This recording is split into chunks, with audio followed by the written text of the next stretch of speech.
Hey, Todd Brown here from marketingfunnelautomation.com, and in this short little video, I want to show you an example of how you can radically improve your copy. This is email copy, copy for a VSL, a video sales letter, copy for a long form sales letter, whatever it may be. I'm going to show you an example of a tweak, a change that I made to a letter for a client. I'm going to show you the before and I'm going to show you the after, and I'm going to explain the changes that I made and why I made the changes and how these can apply to your own copy. Now, this is a letter. This is actually a direct mail letter that's going out to a list of health insurance brokers. And what you're looking at right here, I want to show you the intro for the letter. Excuse me, the intro for the before. This was the letter that the client sent over. This is actually the whole letter right here, but I just want to focus on the intro for you. This is what the client gave me, and then I'll show you the tweaks that I made. And so the before version of the letter says, "Dear health insurance broker, as a health insurance broker, you are keenly aware of the challenges facing you as the Patient Protection and Affordability Care Act moves towards full implementation. I've been a successful health insurance broker for over 25 years, and I've never seen our industry come under attack the way I do today, and expect to in the years to come. Here are a few of the challenges we can expect." And so there's a bunch of stuff that's lacking. And this, again, this applies to your intro for a VSL, an intro on a webinar, an intro in an email, an intro in a long form sales letter. Let me show you the things that are lacking and the changes that I made so you can look at your copy under the same light. Now, this is my version. This is the first draft of my version. And the first thing you'll notice is that we put in a simple headline. And keep in mind that this is going out as a letter. So we don't need lots of copy at the top to grab their attention. Remember, the purpose of the headline is to get them to read the first sentence of a letter. So oftentimes we don't need a big fancy pants, long, crazy headline with all kinds of crazy wild hype and whatnot. Sometimes the simplest headlines will work wonders. In this case, having a letter appear like this, with the client's name on the outside of the envelope. Over here, I blacked this out for privacy purposes, but this is obviously the name of the client, and then under here it just says it's his location, where he lives. And so we've got urgent message for health insurance brokers. And so the first thing is we're calling out to the audience. We're letting health insurance brokers know that this is for them, right? That if they're a health insurance broker, they should be interested in this. And so again, think about the psychology of a health insurance broker getting a number 10 envelope in the mail with a personal name in the return address section, and then opening it up, and the first thing they see is urgent message for health insurance brokers.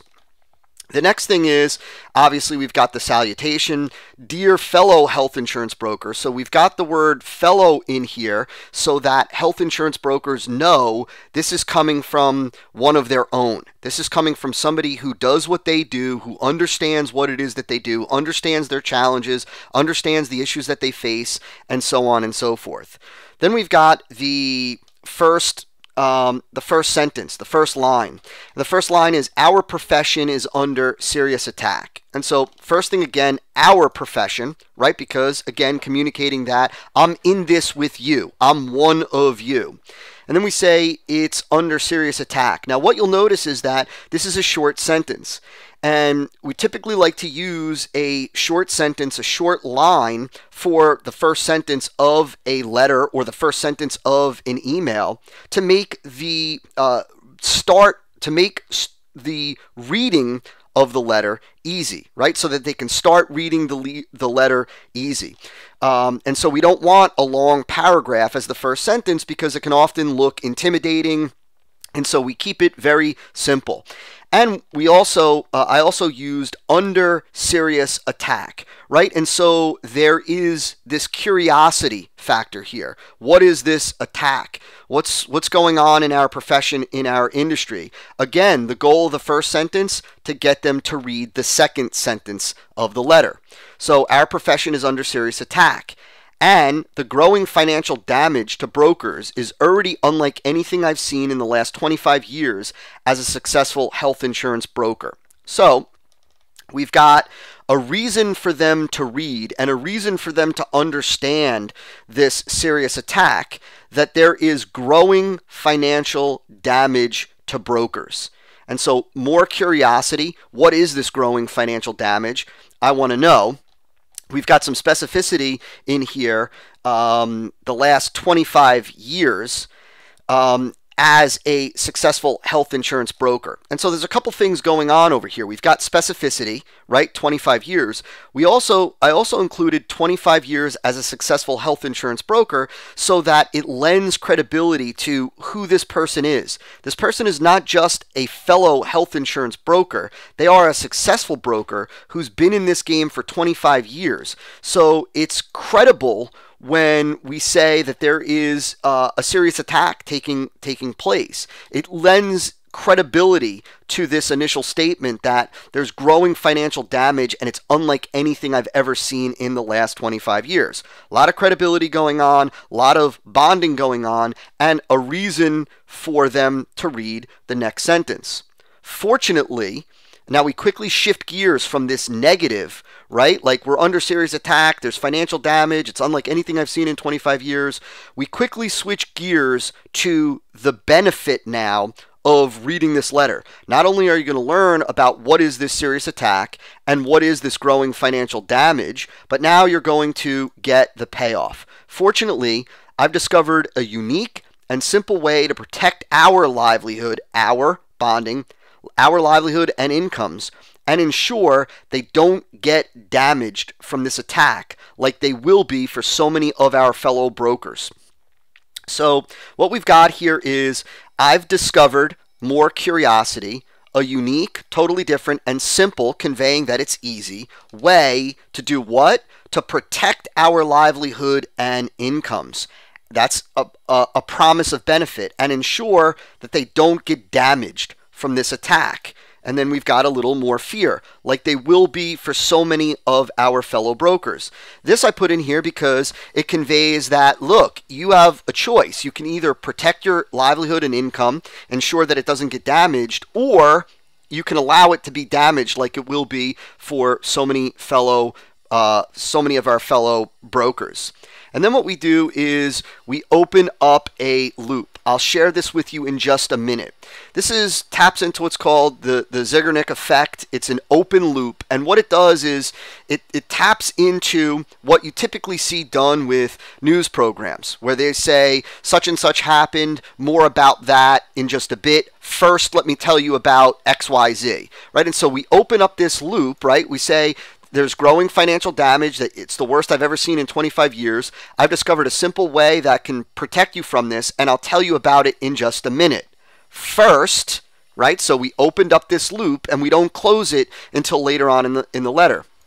Let me explain the serious situation coming against you, me, and all of our fellow health insurance brokers. So we go back to the negative, and we include coming against you, me, and the rest of our people, the rest of our team, so to speak, the rest of our clan, the rest of the people in our same situation. But I made sure that we made it personal. The serious situation coming against you. Not just me, not just keeping it third party, our fellow health insurance brokers, but you, me, and our fellow health insurance brokers. Then the next paragraph is, every day we're moving closer and closer to seeing the full implementation of the Patient Protection and Affordability Act. Every day we're moving closer. What this means is I brought in urgency, that every day we're moving closer to what? To the serious situation that's coming against you, to the financial damage that's already coming to brokers, the serious attack. Every day we're moving closer and closer to seeing the full implementation of this act over here. And for most health insurance brokers, this will bring, again, some serious professional challenges and potentially catastrophic financial side effects. So we're repeating this theme of serious financial situation, this serious attack, but we're saying it's slightly different. Repetition in copy, whether it be in a VSL, in a long-form sales letter, on a webinar, on a teleseminar, whatever, is critical. You just don't want to say the same thing over and over and over. You want to say the same thing differently. And so what we said here is that, again, for most health insurance brokers, which they don't want to be, this is going to bring what? Serious professional challenges and potentially catastrophic financial side effects. For example, here are just a few of the challenges coming against health insurance brokers. And so that is my version of the intro of the lead versus his. And you see how you can create some curiosity, immediately promise benefit, immediately create some desire to learn more, to keep their attention, to want them to read on or listen on or watch on.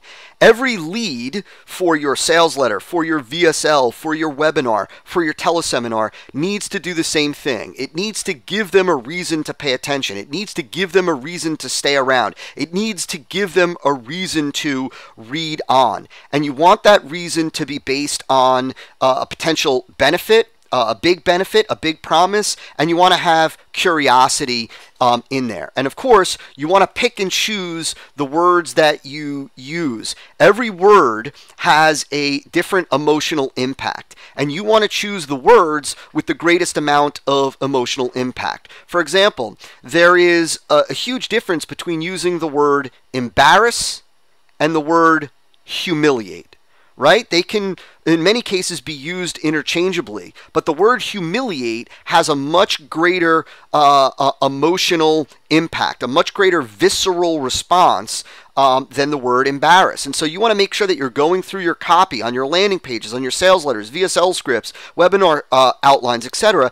And you want to make sure that you are using the most powerful words possible and the most powerful verbs possible. And so there you have it. Hopefully you can see how this applies to your copy, your landing pages, your sales letters, VSLs, etc. And there you go. So talk to you soon.